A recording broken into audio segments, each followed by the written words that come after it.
Sure shot, baby!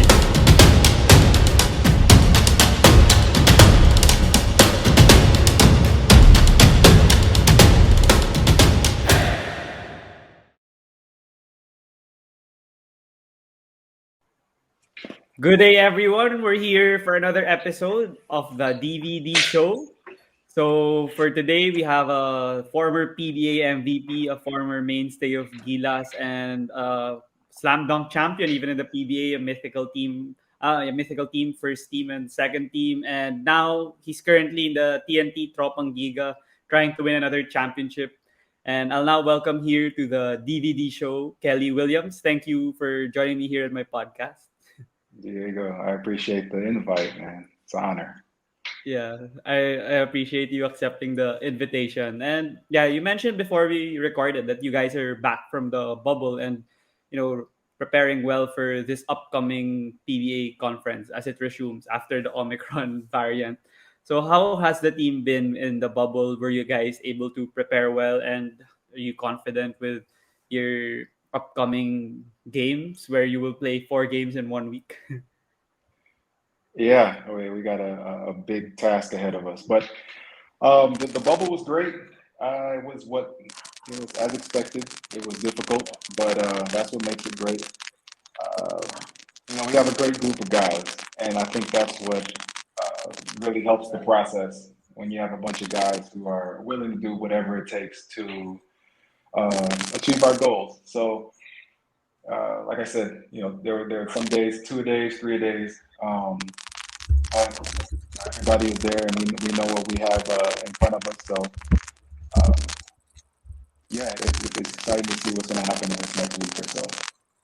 So yeah, you mentioned that it's gonna be tough that you guys are gonna play for four games in 1 week, and you guys Yeah. are primed to come back with a vengeance after losing 2 games. But then, how was the team fitting with Montalvo and Rosario coming back, and you guys have Aaron Fuller now. He only played 1 game with you guys.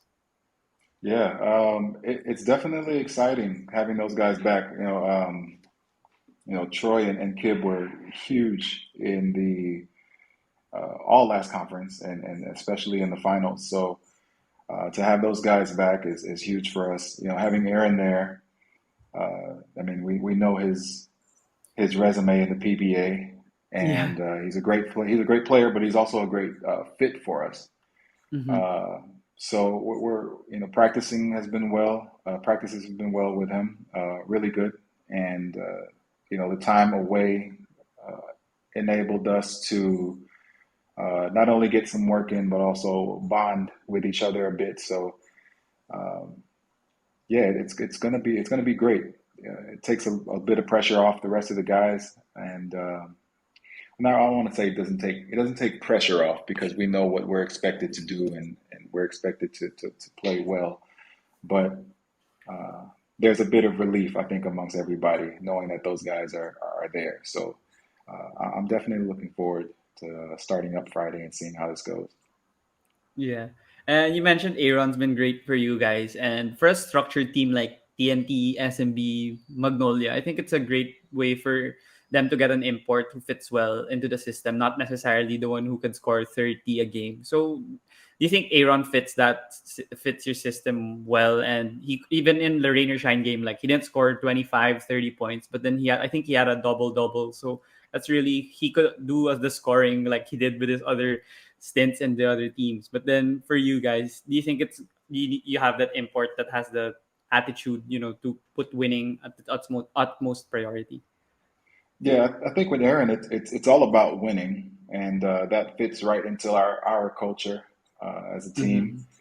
Mm-hmm. And the beauty with our team, and I think the beauty with our team is similar to a lot of the league now. It's been about maybe 16 years I've been in this league, and every year it's gotten better, talent wise, our local talent. So uh, more and more, I'm seeing that the import doesn't necessarily need to be a 40, 30, 40, 50, scorer like Mm-hmm. before. The local talents can hold their own, and for us, for Talking Text, we definitely have scores. So we don't necessarily need that from Aaron.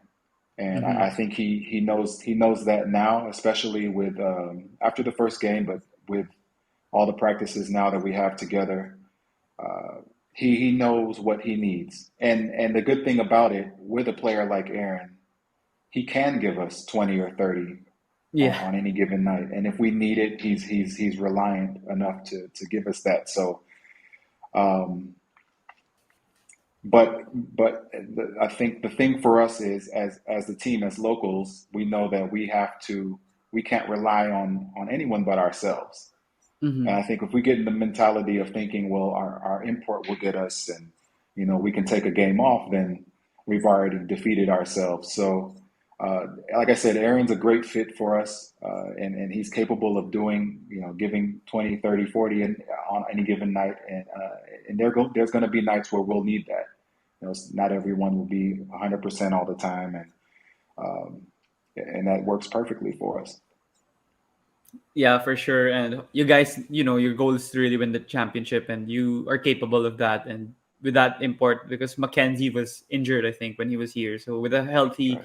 import, you guys are capable of doing that. And I believe Coach Chot could put you there, even if he has Gilas on the side. And yeah, since I already brought up the Gilas stint, what was the setup like in the bubble? Like, were the Gilas players also there? Were they training with you on some time, when were there times also when it was all TNT? How was it like for you guys there? The Gilas guys did come about midway through the bubble, and Mm-hmm. we from that day forward we all trained together. Oh, okay. Excuse me, it was a different setup. Obviously, there was a lot of adjustments on both ends, especially for Coach Chot trying to find balance and kind of getting dropped into this Yeah. situation. So it was different, but I think they did a good job.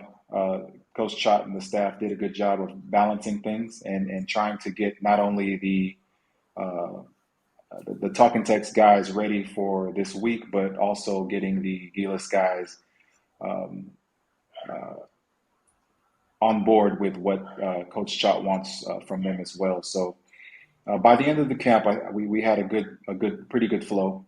Um, with both sides, and hopefully it just works out and continues to just get better from here. Yeah, for sure. And good thing the Gilas guys are getting some reps with the PBA players. I mean, those guys haven't played with professionals. I mean, some of them, like Dwight has and one in Japan, but like the others, they haven't been able to yet. So being able to play with you, with Troy, with Aram, with Castro, with Pogoy, it's a great way for Well, them. Yeah, go definitely. ahead. I mean, those guys are supremely talented. I mean, everybody Yeah. has watched them play, and there were points where there were times in practice they're kicking our ass. Just because they play well together, they know how to play. They play fast. They're young. Mm-hmm. So it's if they can, which they will eventually. But the quicker they adapt to Chot's system and what he expects, and the rest of the guys who will be added to Gilas, if they can all mesh together, it's going to be pretty. Uh, it's going to look really good for the Philippines. Yeah. And of course, the Coach Chot news was surprising for everyone. I think even he mentioned in all his interviews that he only had like a few days to talk about it with his family and accept it, because it's really a honor to actually coach the national team. So I think even for you guys were shocked even when you were in the bubble. But then what did you feel when since Coach Chot's been with you almost your whole career in the PBA? Were you surprised? Were you happy? What were your feelings like when you received the news? Well, the first thing I thought was, oh man, Chot's got so much more on his plate Yeah. because I know how much he does with basketball. I know how much he does off the court with all the things that he does. So add to that the daunting task of guiding the Philippine team is just a lot. So that's the first thing I thought. I was like, man, that's how I told him when we found out. I was like, you got so much on your plate. Um, but no, it's obviously it's one of those callings where you really can't say no.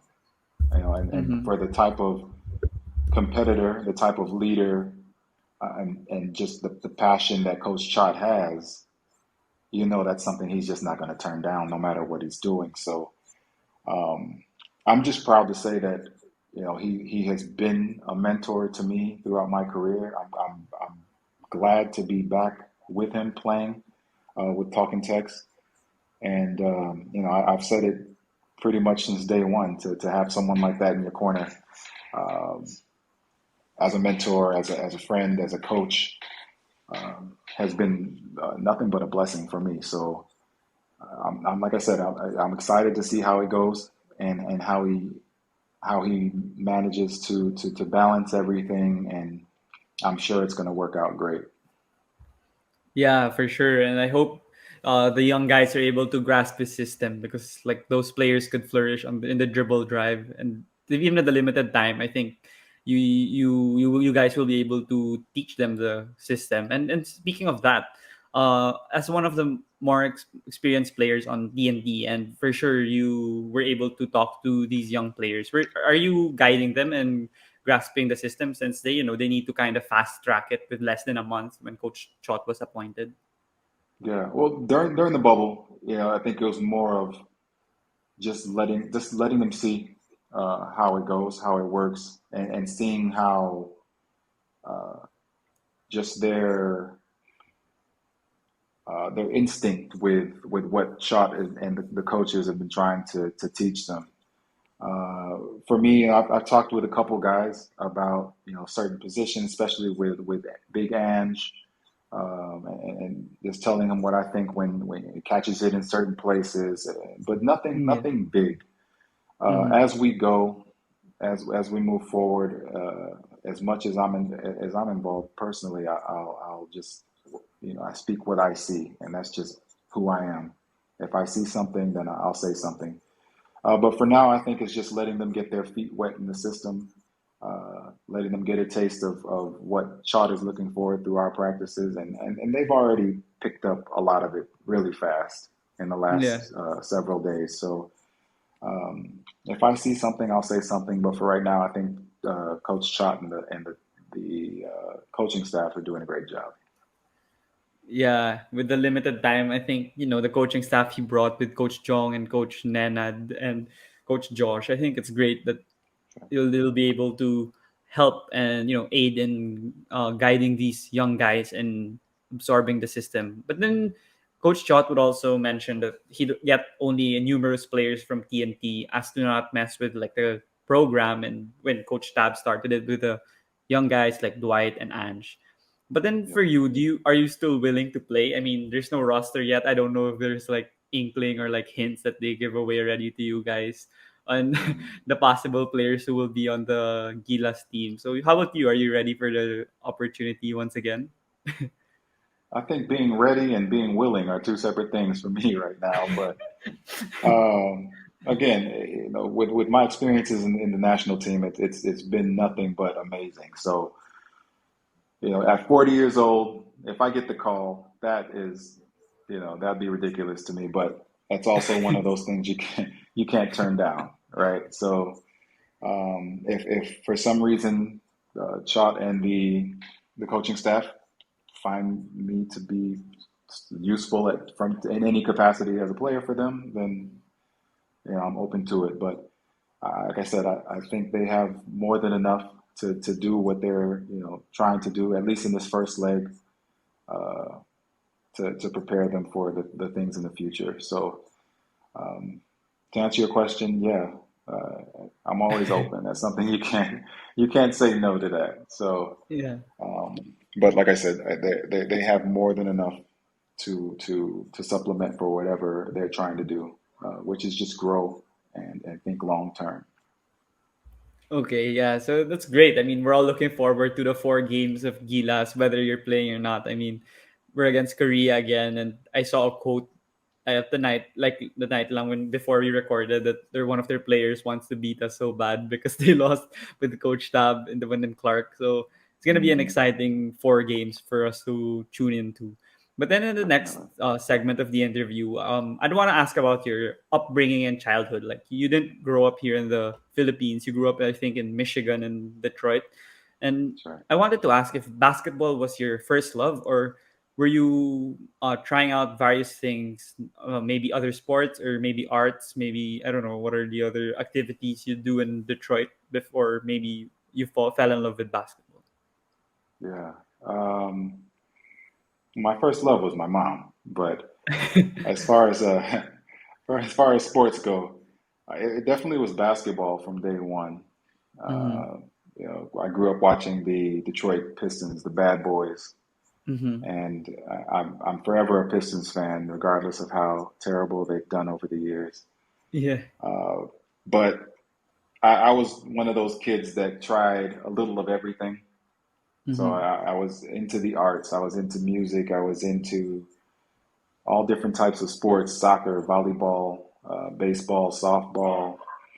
I played a little football, but once the first time I got hit, I was done with that. So um, it's a true story. But yeah, and then now I'm the same kind of, I have that same kid inside me that just wants to do uh, try a lot of different things, and it's a gift and a curse because it's hard for me to narrow things down to one specific thing. But basketball has always been the common denominator throughout my life. I've been playing basketball on a team every year of my life since I was 9. So that's about 31 years of just all basketball. So, and the thing with basketball for me early on, I never really was a great player or good player. I just really loved the game, and eventually I learned how to just stick with it over the years. Uh, the thing that drew me into basketball, aside from just the sport and wanting to see the ball actually go in the hoop, it was the bonding, the bonds. I really Mm-hmm. uh, latched on to my coaches, to a lot of my coaches, because I grew up without a father. So basketball became that supplement for me. And if I had a good rapport or a good relationship with the coach, uh, 9 times out of 10, I enjoyed playing whether we were winning or losing. So that's the backstory for basketball for me. And eventually, I learned to build my skills and get better. I'm still not great at anything, but I think my career has been defined by my staying power. And I'm saying this is coming from a person that's retired or tried to retire twice now. But for some reason, I always find my way back to the Mm-hmm. sport, whether it's after an injury or health issues, Mm-hmm. off the court stuff. I always find my way back. So I like to define my career by that, by whether it's resiliency or whatever you want to call it, mental toughness. I don't know, but I just didn't stop, and I think uh, that's really what defines me as a player and as a person. Yeah, I think that's the Filipino in you. I mean, we're known to be resilient. Even when you're in the US, you possess some characteristics of a in the Filipino in you. But then I wanted to ask you about the coaches. Like you mentioned that they have a massive impact on you, especially if you have a close relationship with them. So at a young age, who were these coaches, and what what aspect of what aspect of their personality or their characteristics stuck to you until now that you're already at 40? I'm sorry, I missed that last question. Oh yeah, no worries. I just wanted to ask, like you mentioned that the coaches they have a strong bond with you, and you get motivated to play with them when you have a close relationship with them. So I wanted to ask, who are these coaches that really stuck with you, and what were some memorable things that you really learned from them that you were able to impart to others as you grew older, even now with you've been playing for you said 31 years. Yeah, yeah. Well, growing up, I didn't really have a lot of discipline. I didn't have a lot of guidance. And so at a young age, I learned to be a knucklehead. And I didn't know how to have boundaries. I didn't have very good manners. I was really a mess. And so one of the first coaches that really started to open my eyes was my middle school coach, Coach Richardson. And it, it was, he had us doing, we had to do a fundraiser. There's one story. We had to do a fundraiser to raise money for our jerseys that year. And he had us selling candy bars. So we had to go Mm-hmm. around and sell candy bars or whatever.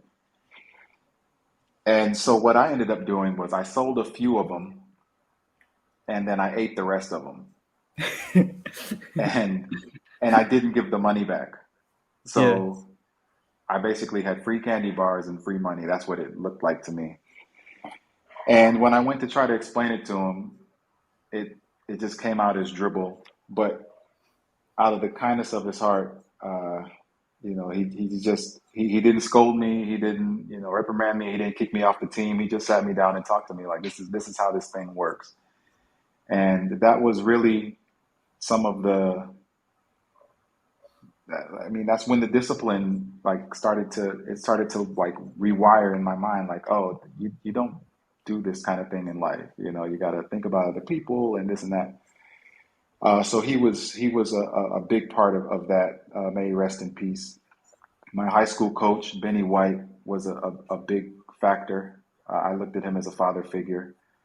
And he was the type who he didn't pull any punches. He told me things straight up. He talked to me about off the court stuff and dealing with girls and taking care of my body and respecting my mom and all sorts of things that you I think the typical coach doesn't really do. It's usually all basketball, you Yeah. practice, you go home and that's it. Yeah. And he was really hands on with me and helping me to in the start of becoming a man. Him and Coach Duran Walker, Speedy Walker, who was another, he was my AAU coach in Detroit. Mm-hmm. And they both similar styles, told it like it is. And a lot of their teaching stuck with me up until now. Um, I had a really good relationship with Boyet Fernandez, who Yeah. when I was with Santa Lucia, Mm-hmm. uh, who I won my first championship under. And one of the things I learned from him that I learned about myself was that I really need freedom if I'm to play at my best and do what I do. Uh, I need to know that the coach trusts me and and also gives me freedom to do what I do, and that's what he did. Obviously he guided me and told me what he wanted from me through the offense or defense or whatever, but he really just gave me space to not only do what I do, but to be myself. And it was a safe space. So, when I think about my career overall, those are my best actual playing years Yeah. because of that, because of what Coach Boyette allowed me to do and how I saw myself uh, from those years on. Um, and then obviously with Coach Chalk, Yeah. he's just being around someone like that, just the leader he is, the things that he does, the things that he talks about. You take away basketball, and that's still someone you would want to put yourself around, right? So, and he also has allowed me to do a lot of things and given me a lot of freedom. Um, but as he says, and as life goes, with a lot of freedom comes a lot of responsibility. So I've learned a lot about myself over the years throughout my career. He's been a big part of that, just with the types of activities and the things that he talks about and the way that he helps people to expand their mind and their consciousness. And um, it's admirable. So it's another reason why I was very willing to come back when he called me Yeah. upon his I remember return. it. So yeah, it's a great situation. Yeah, that was a long, great story for you. Like all these coaches, like I don't hear that from other athletes that their coach from high school, college, and like professional, they all have a huge impact on them. But for you, Yeah. that's great that you have a close relationship with them and you learned a lot from them. But then in Michigan and Detroit, when you were playing there, when was the moment you knew that you were able to showcase your skills at a level like the NCAA Division One? Was it like when you were young, or was it close to your end of your high school tenure already? How was the process like for you? I think if you fall in love with basketball as a kid, it's pretty much everybody's dream to play in the NBA, right? Mm-hmm. I was not that good at any point, and I didn't take high school. I didn't take basketball serious until my third year of high school, and that's the first year that I actually finished a whole season. The season before that, the year before that, I quit the team midway. The year before that, my freshman year, I got kicked off the team midway because I didn't have the grades, Oh. and I didn't apply myself in school. I just like I said, I was knucklehead and young. But when I started getting letters from teams, NCAA teams that were interested in me, that's when I started looking at it a little more serious. Um, Mm-hmm. and by my senior year, before even the season started, I'd signed with Oakland University, who I ended up going with. But yeah, it didn't really even cross my mind that I would go to college until I started getting letters. So it's about maybe junior, senior year. Yeah. Yeah. Yeah, wasn't that tough for you? And that Detroit is far from Oakland, and you were moving and studying there for your whole college life. It wasn't hard for me. Oakland is only about 20 or 25 minutes from where I grew up. And the funny thing about that is, even though it was really not that far of a drive, I probably went home about four times in the 4.5 years that I was there. Oh, Um, okay. just because of just how that's how I was. I just wanted to get out of the house. I wanted to get away. I wanted to be, independent. I didn't want anyone Mm-hmm. telling me what to do. Mm-hmm. So it was part of my, I don't know, maybe this rebellion, maybe it's just really wanting freedom. Yeah. But yeah, it wasn't the difficult part though was once I got to college and was actually on my own, that's when I started realizing, oh, there's a lot of things that I have unresolved and Mm-hmm. I didn't have the tools to resolve them. More internal childhood stuff and traumas and all sorts of things that started to come up for me in relationships and friendships, and it all affected basketball for me. Mm-hmm. So the whole overall experience, when I look back, on the one hand, I'm grateful because I was able to play against some of the best that we've seen over the years, and guys that went to the NBA. From a basketball standpoint, it was great, but at the same time, it was a terrible experience. And in the moment, I thought after my last game, collegiate game, I was done with basketball altogether. Mm-hmm. That's how difficult it was for me. Um, but when I look back, it was also very telling of the things that I needed to work on. And that's why if you follow me on Instagram or we're connected on Facebook, I'm always posting about mindfulness or traumas or dealing with different things, because those are the things that I've had to work on in the last several years of my life.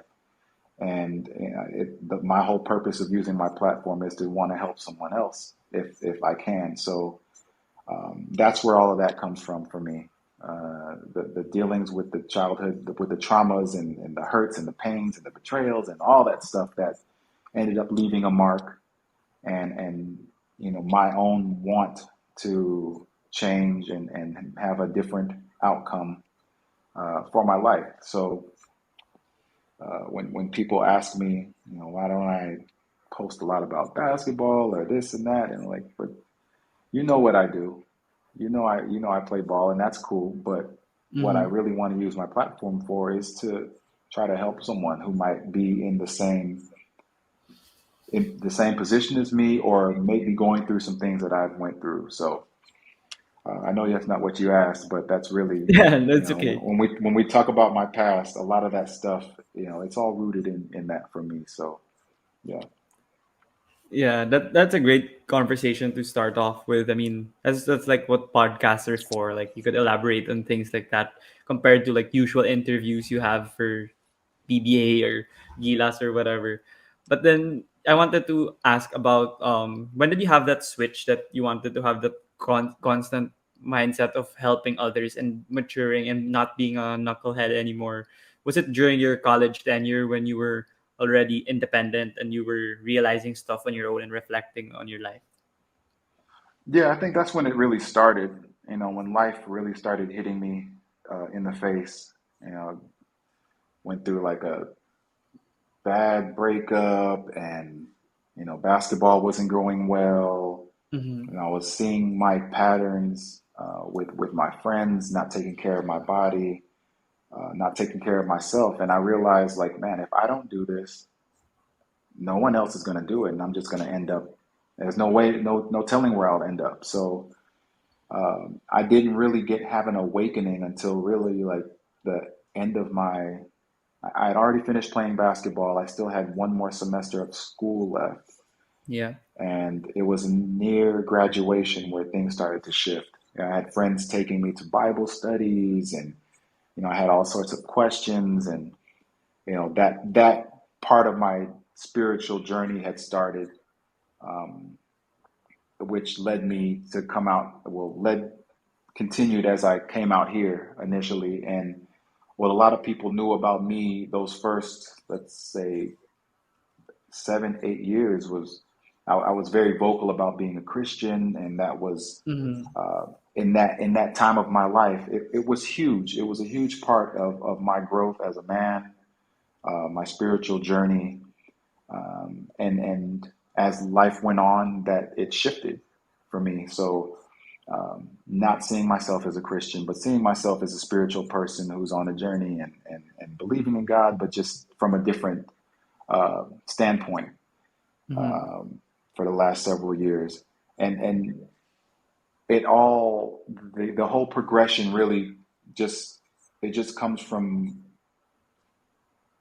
going within myself, and facing the things that I was afraid to face in high school, in college, and even the first several years of being out here, and taking time to dissect, even when it doesn't feel good, even when I may want to cry, I may want scream or angry, whatever is going on, and it took a lot of time. It took a lot of patience with myself, and it is still taking a lot of self love and a lot of compassion, a lot of forgiveness for myself and for others.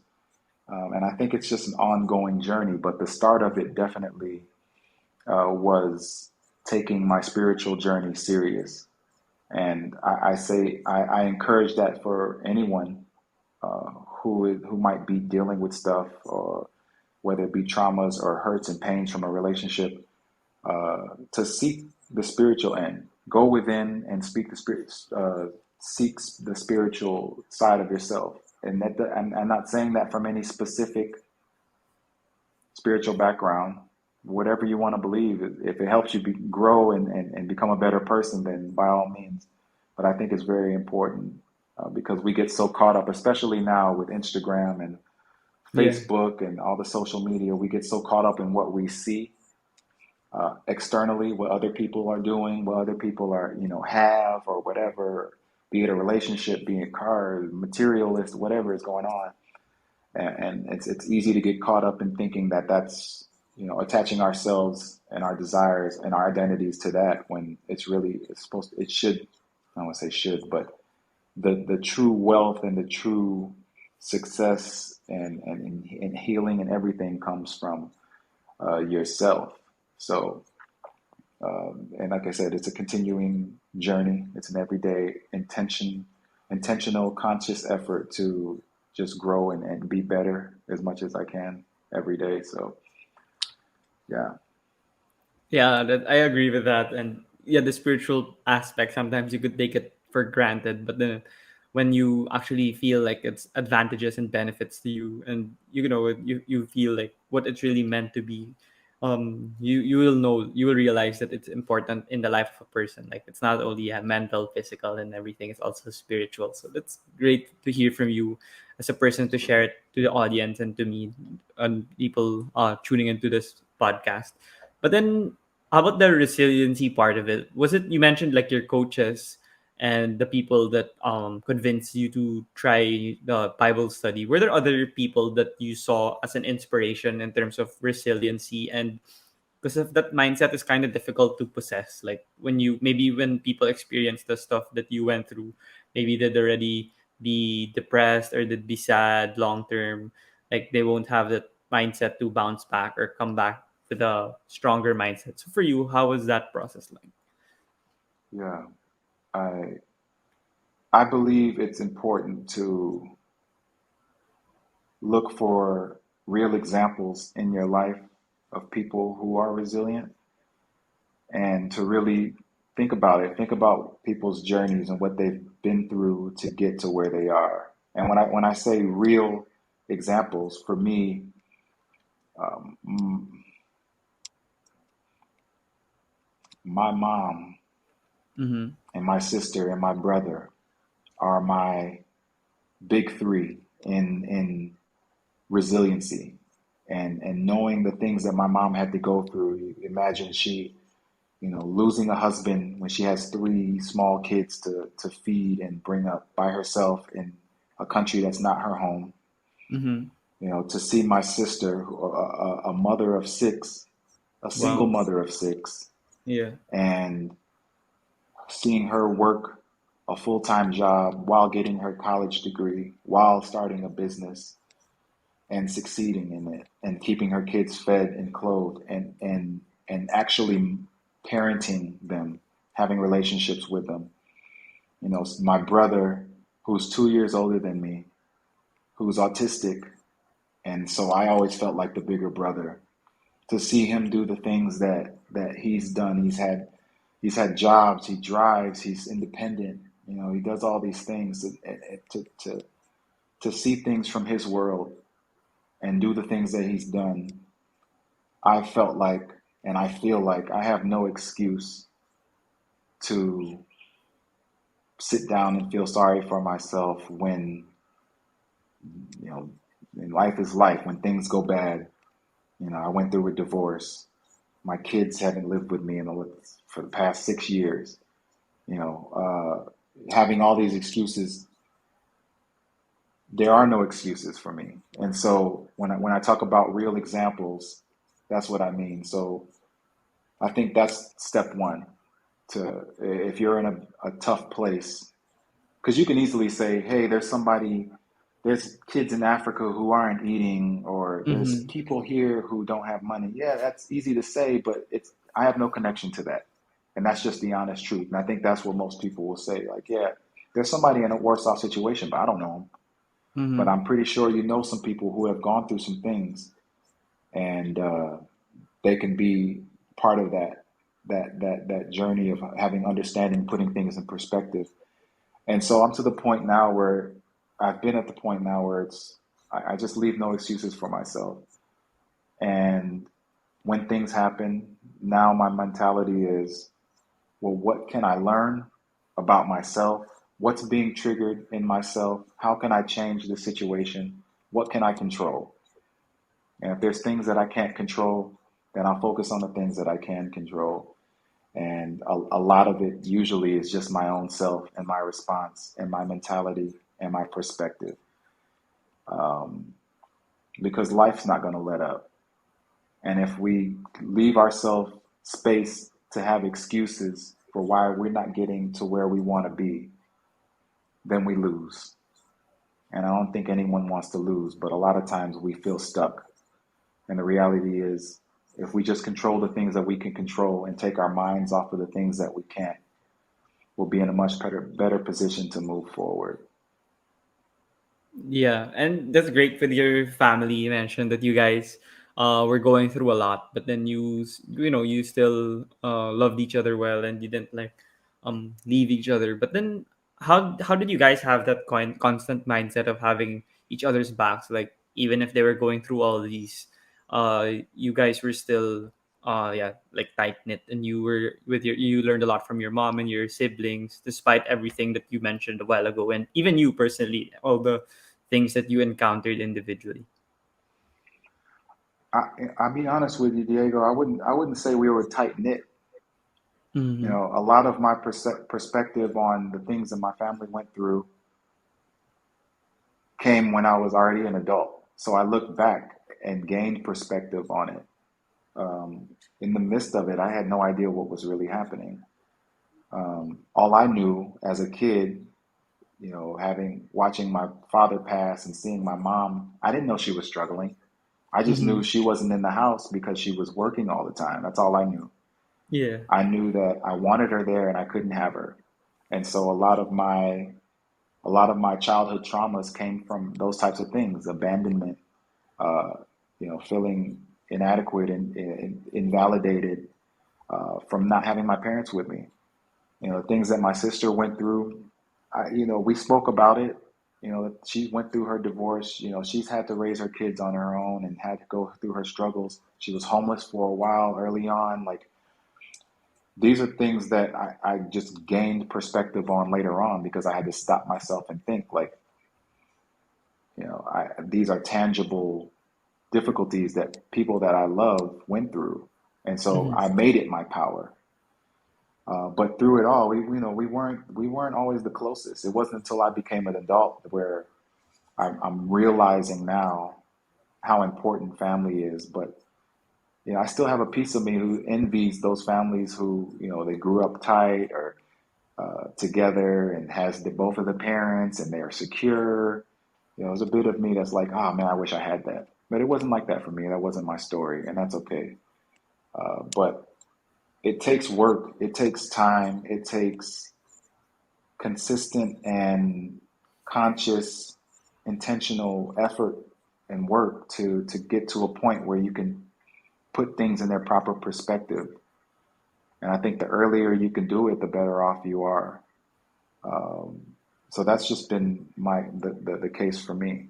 You know, we weren't always close, but now that for myself I understand it, it's become more of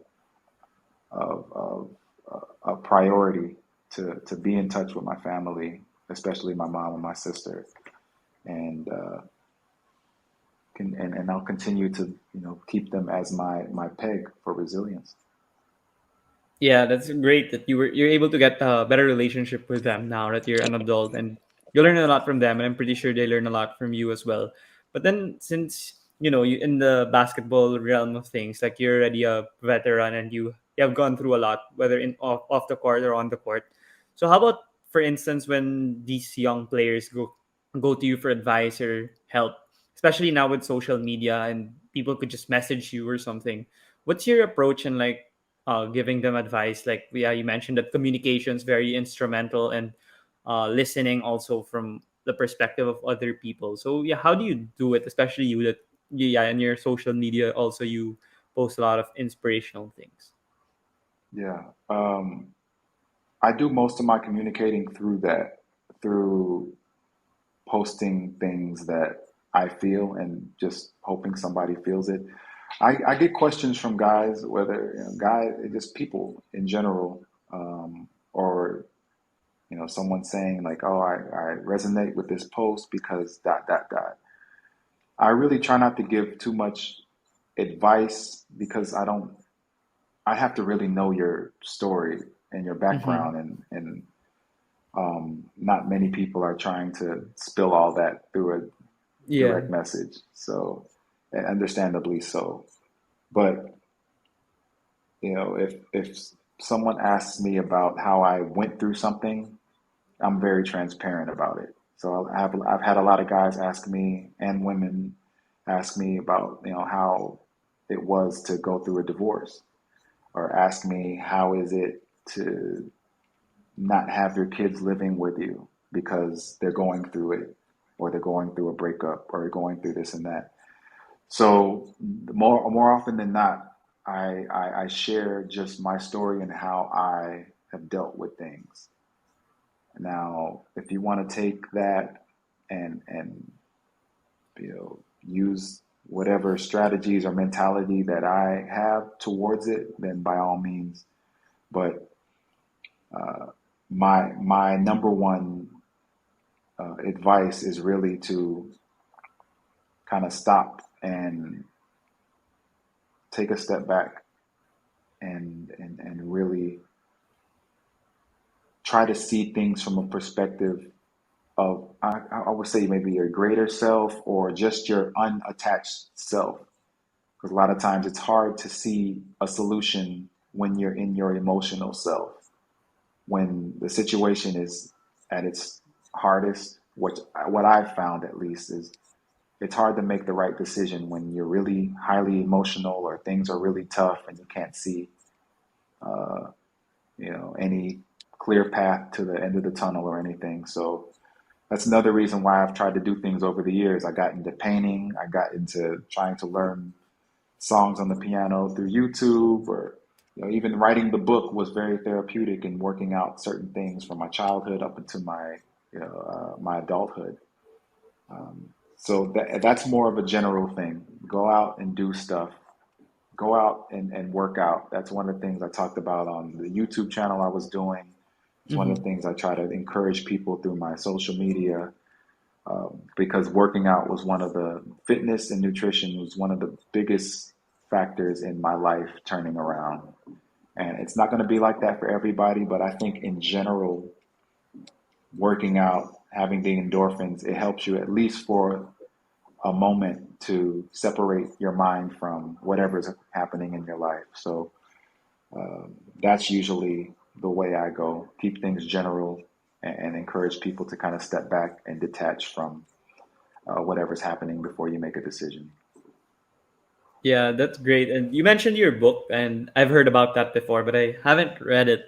And it was about, I think it's about it's like a biography about you, like everything you went through. So, what was the process like for you to start writing a book? Because like I know that takes like years or months of planning and writing and everything and publishing. So, what was it like, and what could you like share about it, like a recap or a summary about it on like why you actually did it and what people like a nugget that people could get from it. Yeah, definitely. It was definitely a long process. I started writing when I got here, I kept a journal. So that was 2005. I started keeping a journal. I would write every night about what happened during the day. And uh, there would be some times like a month or however time would pass, and then I'd try to catch up. So this went on for a while. And so I was a few years in the PBA, and I went back to my journal and I started to fill in things from championships and trips and vacations, and just started to fill these things in. And it's funny. I called Coach Chot one day. I Mm-hmm. was sitting in Starbucks and I was typing away, and I called him because I wanted to ask him some details on like from a game that we had. I think it was an out of town game or something. And we may have talked for about 30 minutes, 30, 45 minutes. And at the end of it, he said, what is this even for? What are you doing? And I was like, I'm just keeping my memoirs because I've been journaling and I wanted to update it or whatever. And he said, you should keep that. He's like, that's great. You should keep that because it could turn into a book one day.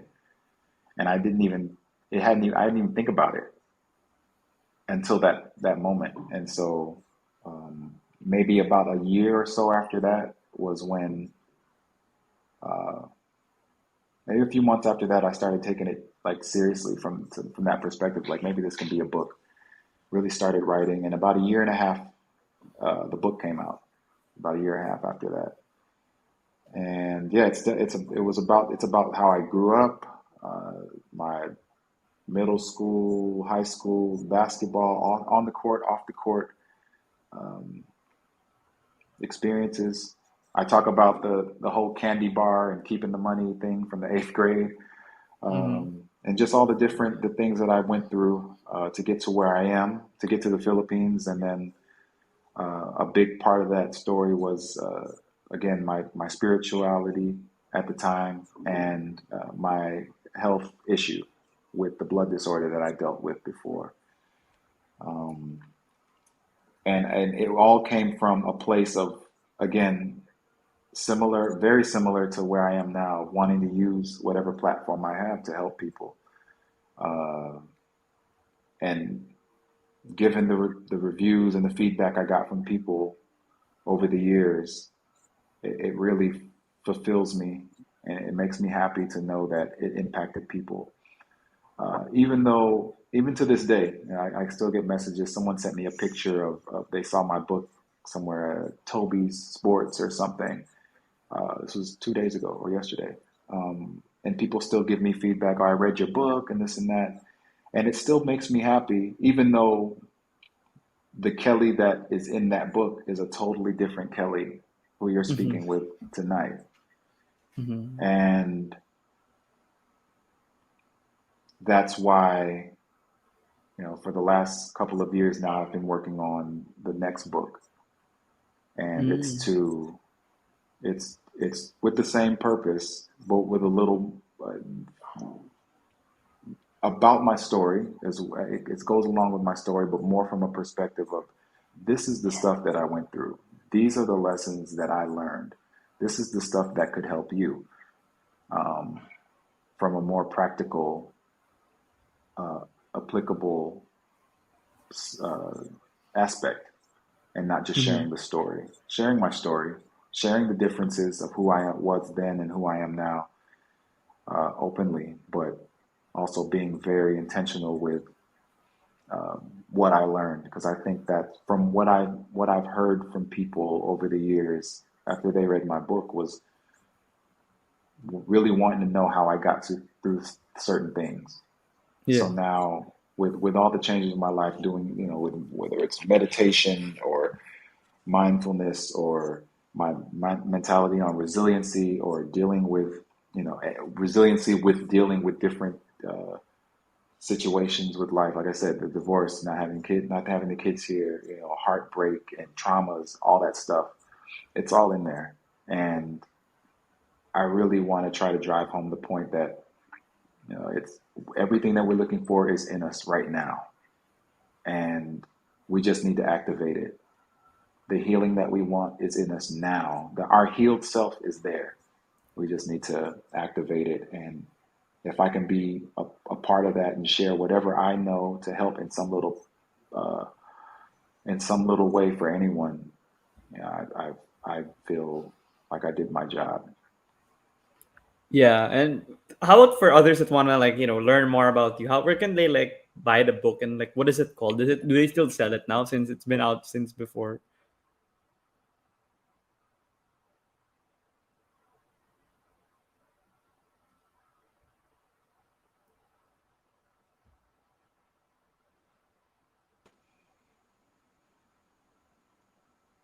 Sorry. I lost you for a second. Sorry. Others who want Yeah. to. That's the last thing I heard.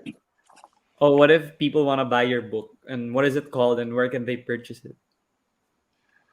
Well, apparently there are some copies at Toby Sports at Shangri-La Etsa that I had Oh, no okay. didn't know about. But I actually took it off the market. I took it off the shelf maybe 5 years ago. Mm-hmm. Um, and because I was just ashamed. I was ashamed that people were reading a version of me that wasn't who I was anymore. Uh, I felt guilty because I was selling that version of myself. Mm-hmm. But now it's just, I look at it, it's part of me. It's part of my journey. And who I was then is part and parcel of who I've, and part and parcel of the reason why I'm who I am today. So now it's a powerful part of my journey, and I'll be putting the book back out officially um, within the next year or so. But it's called Rising Higher. That was my first book, um, and yeah, like I think it's in some people have been finding copies. I think there are someone like Lazada or Shopee. I'm not getting paid for them, but if it helps you, go find a copy. Um, but the next book. I'll be posting about it once everything is solidified and ready to go. I'm still in talks and trying to find the proper publishing house Mm-hmm. um, to take on the project. But um, again, it's I think this one is going to be very. I hope it to be very powerful Mm-hmm. and encapsulate everything that I've been trying to do, not only with myself, but with people who have followed me over the years, and anyone who might come across it. You know, I want to leave a legacy in the Philippines, where in my life, period. That when I'm done and when I'm gone, I have impacted the world in some way uh, positively and left a positive footprint and a positive example for my sons to follow as well. So that is that is my purpose. Yeah, and for like the problems that occurred in your life, like people might be afraid to like open up about it, especially with social media. It could be a double-edged sword. Like for you, you could like yeah, share posts on what you are feeling to help others, but then others could judge you as well for your past or for what you're going through, or they'll say you're more susceptible because you're depressed or you went through trauma or whatever. Like some of those like Kevin Love and DeMar DeRozan, they admitted that they were depressed at some point in their life, and some people, pretty sure there were others that were bashing them, but then there were like more support and saying that, oh, I experienced the same thing and stuff. So what would you say is like the what do you call this, the help of social media? Like it's a double-edged sword in terms of problems like these. So what's your thoughts on it and what's your take on it? I think, well, I know for sure for me now, being able to take a step back and have a different perspective just on life in general, I had to catch my own negative bias. And I think Mm-hmm. we're all born with it to some degree. Whereas you can have 10, 20 amazing things happen to you in a day. And you can post all of them and or you can post about them and you can have 1,000 congratulatory, happy Comments. comments.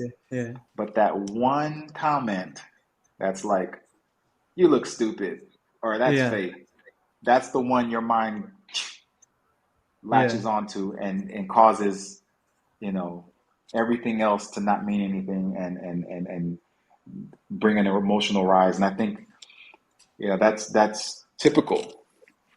That's typical, and that's life. There's always going to be people who will hate you no matter what, no matter Yeah. what you do. And at the same time, though, there's going to be people who are gonna love you no matter what you do. And I think those are the ones that you do what you do for. You do what you do for yourself, but then you also focus on the ones who will love you no matter what, and realize your purpose. Know what you're doing things for. Um, yeah, social media is, like you said, it's definitely a double-edged sword. And I think what I ended up realizing was, with my vulnerability, and I think a lot of people are afraid to be vulnerable for that reason, because somebody might say something, might judge them or whatever. But there's power in that. There's power in being vulnerable. Now, as far as social media goes, um, sorry. As far as social media goes, it's that it's people are going to be that way anyway. But for me, I don't try to cast a myself as this perfect guy who has it all together. At the same time, I know I'm flawed. I even try to show that in the way I post. I don't. And sometimes I post some sad posts. People will message me. I'll post certain posts that I'm feeling, and I have about 4 or 5 DMs like, "Hey, you okay? Everything okay?" I'm like, "No, I'm fine. It's just this is where I'm at." And I think it's important to show that because sometimes people will tend to only want to show the good things, only want to show the happy moments, only want to show, and that's fine. But I think when you do that, you put yourself into a corner to have to be perfect. You put yourself in a position where you can't be vulnerable. You can't show the real side. And the real side is, and the truth of the matter is, we all have a degree of sadness at somewhere, at some point, some level. We all have a degree of hurt at some point, someday, some level. And that's human. That's just called human. That's just called life. And the ones who judge that are the ones who are also, you know, afraid to be vulnerable, who are afraid to show what seems like weakness, who are afraid to show that they have bad days. So I encourage people to not even care about that. If Yeah, that's how you for sure. feel, maybe maybe not post everything, like be on Facebook and have like this long thing about how, your cat bit up your shoes. I don't know how you're feeling going through a breakup, but my point is it's okay. It's okay to not be perfect because no one is. It's okay to be vulnerable because that actually takes true strength to allow yourself to be open and show the real. I don't think there's enough people who show themselves as real. Authenticity is one of my a major it's like my big three: honesty, transparency, and authenticity. And there's not enough authentic people, or there are authentic people, but they're afraid to express it. And that's one of the things I try to encourage through my page as well. So if you're out there and that sounds like you, break out of the shell, stop caring about what people think, and be you, because that's what the world needs. More people to step up and say, "This is me. I'm flawed. My life may turn to shit sometimes, but it's okay because I'm not alone." Hmm. Yeah. And speaking of that, you and before you were moving to the Philippines, you mentioned you had a tough time in college, and then you moved here. You played well in the PBL, and then you got drafted. I think first or second, first overall, I think by Santa Lucia.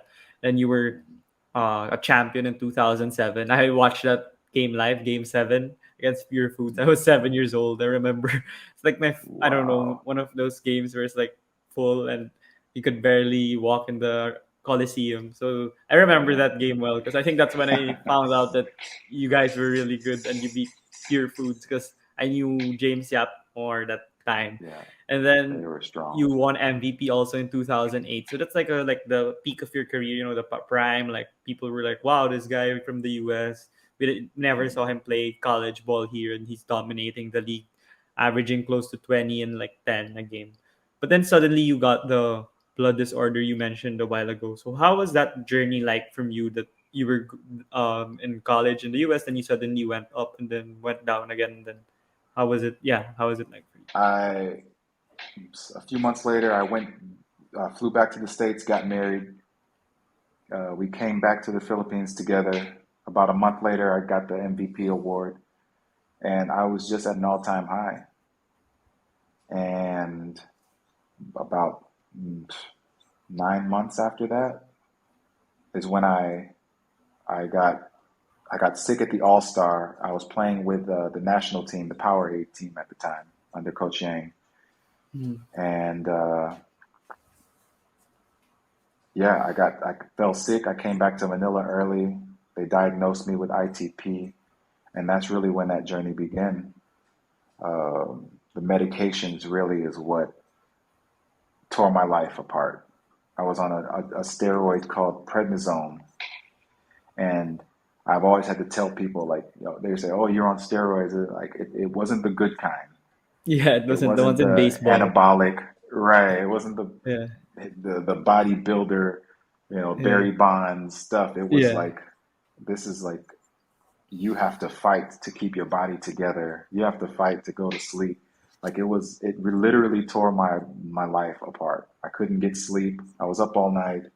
I was irritable. I had mood swings, and then it also changed my body physically. So when I went away from the game after being diagnosed for about 4 or 5 months, and when I came back, I looked like a totally different person.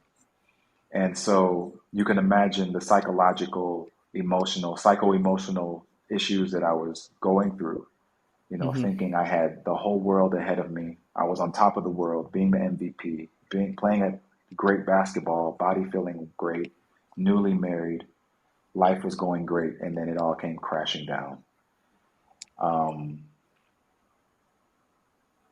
and to top it off, finally getting cleared to play, fighting to get back on the court after several doctors said I needed to stop playing. I come back and people are literally laughing in my face at how different I looked, how much weight I gained. So it was really a trip for me to try a huge mountain for me to climb. Because I already had like issues. I grew up getting teased. I got teased about my clothes, my teeth, my ears, how light I am. So I had traumas from that. And so to have people, as a grown man, to be laughed at, it triggered those things. So I had all sorts of things floating around that I just was dealing with that no one could help me with. My now ex-wife, my wife at the time, she was struggling to see her new husband go through these things and see his career crash and his life pretty much crash. She didn't know how to help me. And so going through these things for years, trying to find ways to stay above water, to stay in surface, stay in lead. Um, it was a really difficult time for several years. I think part of it, it played a part in the breakdown of the marriage. Um, it there were just so many things going on. So I was on that medication, that terrible medication. I was on it for just about 10 years, almost 10 years, consistently. And so you can imagine the toll it took on my body and my mind Yeah, for in sure. that time, right? So yeah, I but I did whatever I had to do. Like I said, the big thing that became almost a savior for me was uh, focusing on my fitness and nutrition. That was the thing for me was there are so many things in my life right now that are out of control. What can I do to I needed some control. I needed to control something. And for me, the light bulb moment was, well, I can control the way that I eat and I can control the way that I take care of my body. And so that's why, if people followed me, years ago, I was posting my body and, my shirt was off for 90% of the pics that I would post because I was so proud of my body. And that came from really only focusing on those things. How can I transform my body? How can I transform my nutrition for the better? Now I found a little more balance.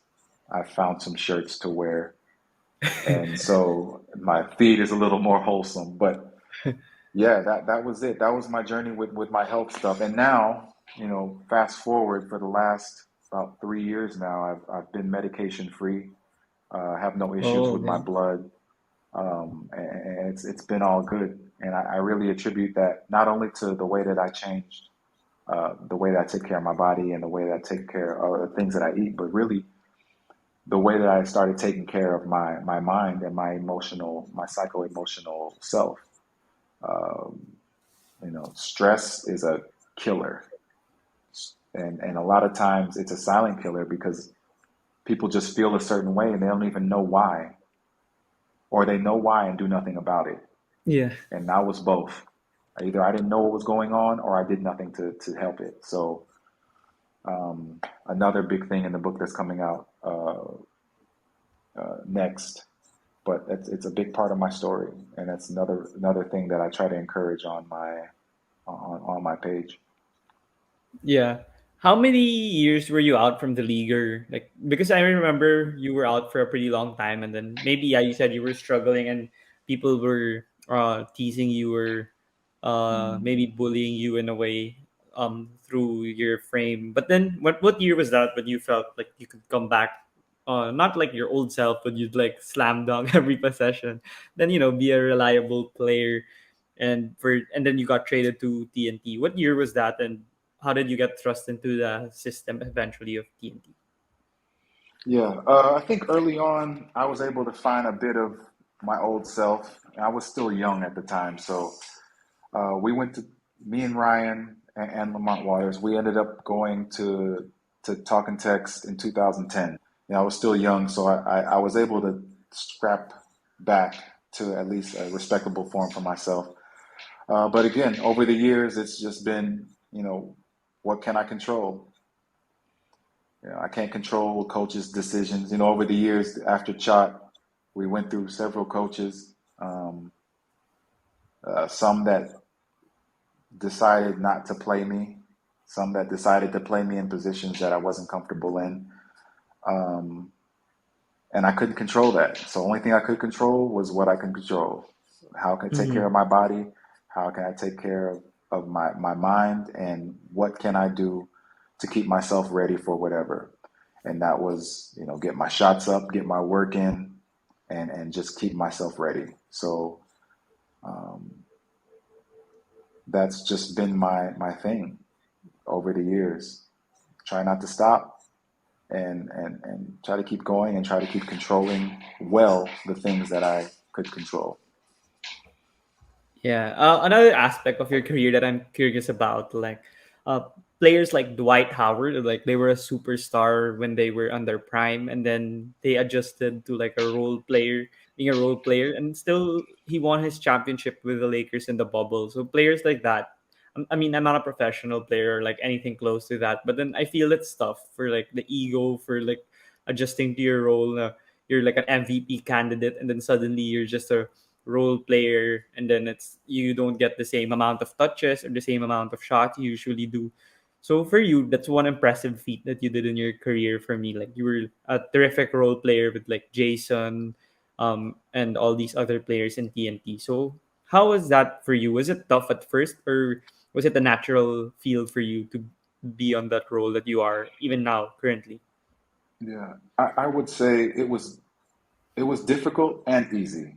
And what I Mm-hmm. mean by that is easy in the sense that it was easy to understand why I would need to play a role. So when we got to Talking Text, you talk about coming into a team with Jimmy Alapag, uh, Harvey Carey, Jared Dillinger, Yeah. all these great players, and Ali Peak. Yeah. It just makes sense. Like, okay, you're in practice. You're like, oh, okay, these guys can start. We had, our first 10 or 12 could start any given night. Yeah. And 10 deep. so, exactly. Yeah. So, it wasn't hard to gain perspective on it. Now, my natural instinct, what had become my instinct, uh, because of my first, few years in the league, was to touch the ball, was to feel involved, and there were times, especially more so after Chalk.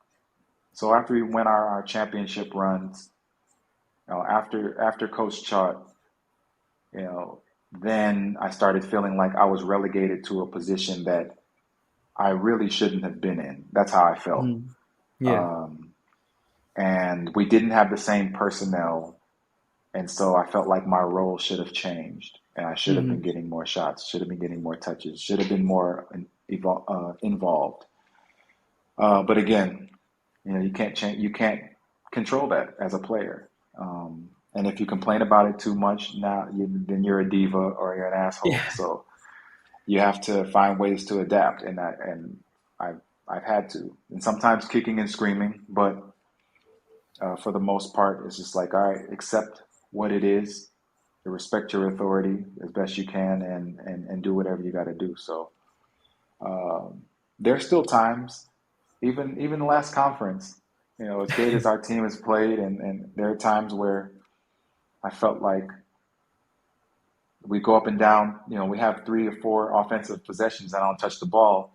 That old like instinct is like, I need to touch this ball.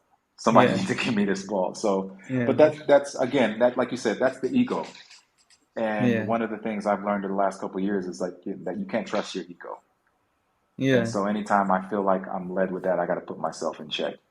So there's a lot of times over the years I had to like sit back and be like, hey, come on, man. Like go back to controlling what you can control and leave that other stuff for whatever. Like recognize the ego, but don't be led by it. Yeah, for sure. That's like some of the most impressive thing that you went through, and it was a great one. I mean, even if you were challenged with your ego and all these things, it was worth it because you won what 7 championships, I think, in the Yeah. BBA. But there's one curious thing I'd want to ask: if that should have been 8, like, did you foul Denzel Bowles in one of the finals? And Jared Dillinger was saying in that one podcast with Joe Devance that you didn't even touch Denzel Bowles on the final possession in Game No, 7.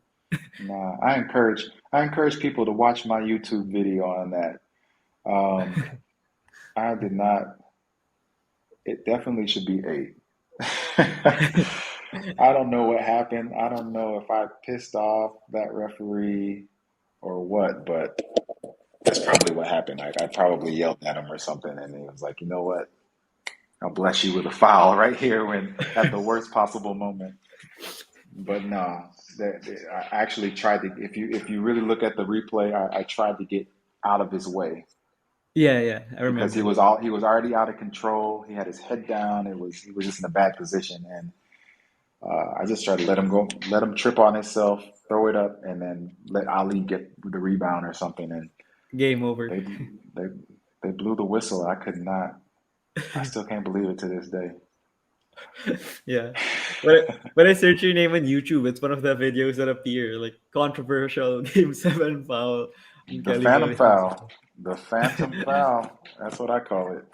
Yeah, Jared was saying it, and I kept laughing when I was listening to it, and I was doing things, then like it was playing, and then I remembered it because sometimes I forget about it. It was like 2012, I think, or 2013, so Hmm. that was a long time ago, and one of the Yeah. craziest finals I've watched. So it's a But yeah. Sorry, go ahead. yeah, no, I mean, yeah, I you know, I talk about that. People have asked me that over the years, and I'll plainly say I didn't foul them, but you got to give it to that team, you know, to Pure Foods, or at the time where you know, given whether it's a foul or not, Denzel went in and he knocked down some huge free throws. He hit some Yeah, huge shots. James hit some big shots. So you know, if we didn't have ourselves in that, we shouldn't have been in that position in the first place. But they were a great team. So you know, as much as I want to cry about there being no foul, those guys played amazing. So obviously you want to win, but that's sometimes how it goes. yeah, yeah. After bouncing back from like that, and you won more championships, and in 2017, I think you even made the mythical team again, and there were other stints in your career. Sorry, years in your career where people thought maybe you weren't a perennial player anymore in the league, but then you were still showcasing your skills. But then what ran through your mind when you said you tried to retire? And I don't know what year that was at. Like before the bubble, I think the first bubble, you didn't play anymore, and what was that mindset like? But then you eventually also coming back. What can you like share the process of your thinking at that moment? Um, Again, I think there was a bit of the ego that came with that. Um, it had nothing to do with the pandemic. There there was just some miscommunications Mm-hmm. on the business side of ball that um, again, there was things that I could control and what I couldn't. And Yeah. so because of the miscommunications, because of just some cross wires, I was tired of I just didn't want to deal with it Mm-hmm. plainly. And so I stepped away.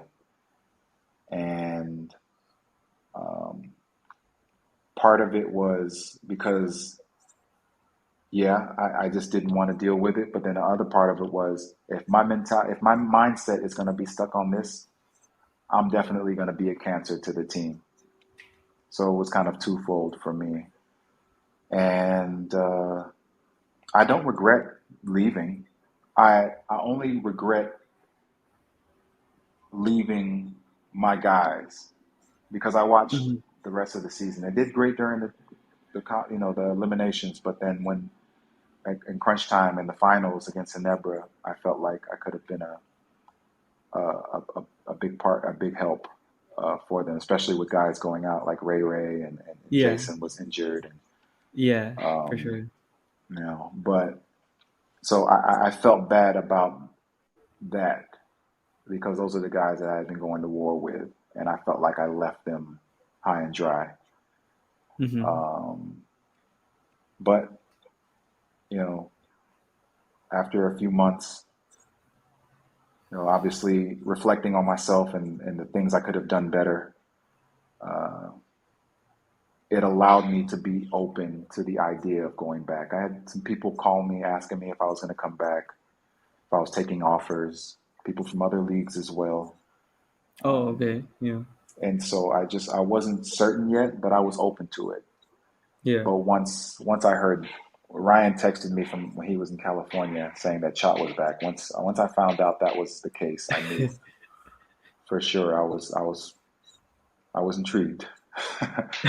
And when Chot messaged asking me if I was ready to come back, that's when I already knew. I already knew, yeah, Yeah, and let's I do this think thing. he really wanted you on the roster because they lacked big men. It's only like Troy Yeah, Rosario and Boy Aram, and you signed Dave Marcelo and Glenn Cobuntin, but then they weren't there yet. Then I right. think he needed you, and like in an all Filipino conference, like when you guys won the championship. Imagine if you weren't there, like the lack of big man that the team would have. That's why maybe he really wanted you on the squad, especially for that last championship run in Bacolor, Pampanga. But then Yeah, one last aspect I would want to raise in your career is at 40 years old, you're still a very terrific role player and still flourishing in the league. And there are a lot of athletes, world class athletes like Tom Brady, LeBron, Cristiano Ronaldo, Roger Federer. Like they're already old, and for the sport for athletes it's like already old, but they're still succeeding at the high level. So how would you say that you would predicate your success to? What would you predicate your success to on uh, playing years in the league? Like even Reynald Hugnatan and Asi Taulava and Rafi Rivas, like players like that. You guys have been playing for so long. Mark Aguio also, and you're still able to be there. But before, like if you're close to 40, you'd retire already. Like Jordan retired, Magic, Larry, all those players. But then now you guys are able to play longer. yeah. Oh well, you talk about Asi, Rafi, and Ray and Mark. Those guys are like that's to me that's next level. They're the ones I'm looking up to um, as far as longevity and I feel like LA Tenorio is going to be the same way. Yeah, he hasn't Um, missed a game. yeah, Mr. Yeah. Iron Man. But for me, my mentality is just do the best that I can with what I have, and try to treat my body uh, the best way that I can. Um, and that's really it. Whether it's how I'm eating, how I'm working out, trying to stay active. Um, I'm gonna be like this whether I'm playing basketball or not. Right? Mm-hmm. I'm gonna be active. I'm gonna be doing stuff. I want to be able to, I want to be able to play my sons one on one and dunk on them. You know, uh, Yeah. and and so like it's just it's a lifestyle for me now at this point. And so I love the game. I respect the game. Um, but how I take care of myself is irrespective of the game. It Mm-hmm. just happens to be that I'm playing and my career benefits from it. So that's kind of my mentality. Mm-hmm. I think I've always felt if I get to a point where I'm doing something for a check, I'm done. Mm-hmm. And I can proudly say that my career, at no point in my career did I feel like I need to get a contract because I want money. Mm-hmm. My, why I play because I love the game. I respect the game, and this is what I have. This is what I was built to do. This is what God gave me, and so Mm-hmm. I'm trying to maximize it the best way I can. So yeah, I don't know if I'll play till I'm 48, like Asi. I told him to. I told Asi to go for 50 and try to break Jaworski's record. Risky. Yeah. Yeah, but I don't know. We'll see. But that's next level, and guys like Mark Rafi, he's in the finals and he's producing and he's effective. Ray has been playing remarkable. He's like what, Yeah. 43, like that. Yeah. And Mark can still go. If he was out, when he's out there, he performs. And so those guys are my pegs. And if I can follow them and say at the end of my career that I was still effective, how those guys are, and efficient, then I'll be happy. That'd be cool.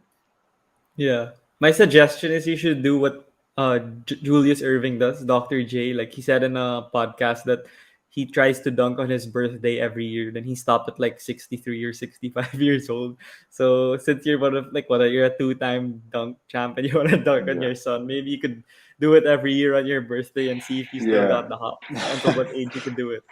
just to keep it up. Yeah, no, yeah, I started doing that. I did it this year, so let's see if maybe I'll make it a yearly thing.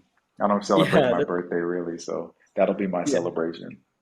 Yeah, that'll be fun for sure for Yeah, you. Like it's an accomplishment if you do it, for especially when sure. you're not playing anymore. You're gonna miss the game Yeah, more when you do the dunk at, exactly. even at 55, for example, or something. So Right. that'll be fun for sure. And for the last part of the interview, these are like standard questions I ask my interviewees, and one of it is you mentioned your platform as athletes. It's very massive, and you could amplify your voice and have these your followers learn from you. And in the bubble in 2020 NBA bubble, players were more vocal about the social and political issues in the US. And athletes here locally, they're starting to be more vocal now, especially with the elections coming up. But like before, it was pretty less compared to now. And we're improving already, learning from other countries. But then, in your opinion, do you think that athletes should be or must be like vocal, or is that okay for them to be vocal and use their platform as a way to share their knowledge on the social and political issues, or even educate people, or even show their opinion or perspective on it? What are your thoughts on that?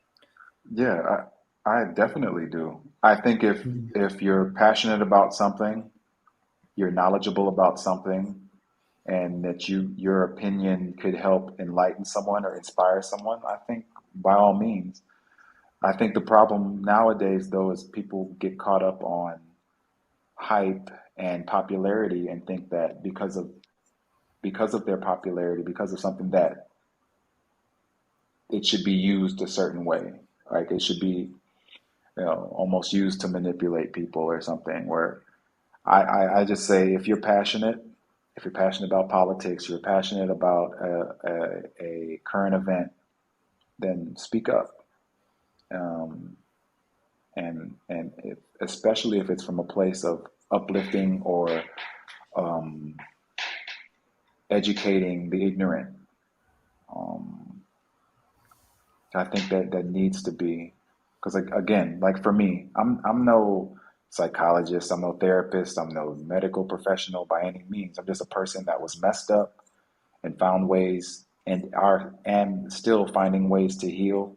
And so I share that from it, and it's from a real place. It's from an authentic place. It's from a passionate place. It's from a place of love and wanting to help. So regardless of whatever it is, I think it's important for people who do have platforms, whether big or small, to use that for the improvement, evolution of people, of the country, or however wide your platform goes. Yeah, that's for sure. And for the next question, this is just a fun question. If you you have an opportunity to have dinner with five people, dead or alive, who would you invite to that dinner? Barack Obama, um, Probably LeBron James, Oprah Winfrey, Mm-hmm. Billy Joel, and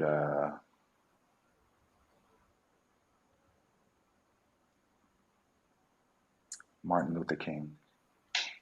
Yeah, that's an intriguing list.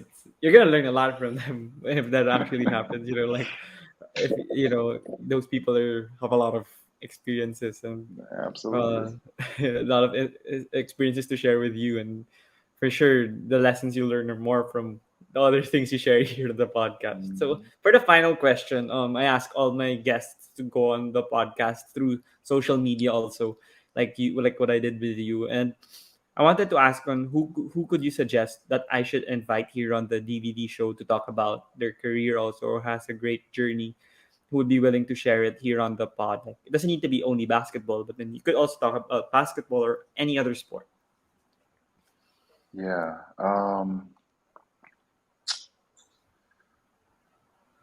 Whew.